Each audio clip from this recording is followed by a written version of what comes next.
ஏப்பா வர சொல்லுங்க, மத்த விஷயங்கள்லாம் பேசணும். ஏன் பேச மாட்டியா? அவன் வந்ததுல வாயை திறக்க மாட்டேங்கிறான், இப்ப பார்த்தாலும் தின்னுகிட்டே இருக்கான். தீனி பண்டார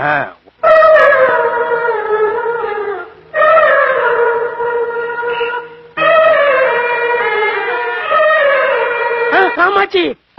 என்னங்க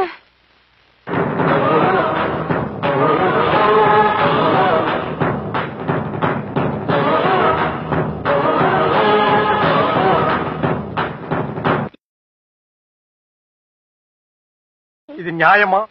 உனக்கு அடுக்குமாடா? என்னப்பா செய்யறது, விதி விளையாடுச்சப்பா. நாய, நீ விளையாண்டு போட்டு விதி மேல பழி போடுற. உன்னை அப்படியே குத்துறா. நீ வீட்டுக்கு வா, உன்னை நான் பேசிக்கிறேன். யாரா அவன்? இவ்வளவு அவனுக்கு முன்னாடி இங்க நடந்துட்டு இருக்கு. டம்மியா உட்கார்ந்து ஒருத்தர் மிச்சம் தின்னுட்டு இருக்கான். வந்துடக்கூடாதுன்னு நான் தான் கண்ணு 20 வருஷமா சோறு போட்டு வளர்த்திட்டு இருக்கிறேன். ஐயோ, நல்ல குடும்பம், நல்ல மதர். இன்சியல் பிரச்சனை அவன் கவனிச்சுக்கிட்டோம். ஃபேமிலி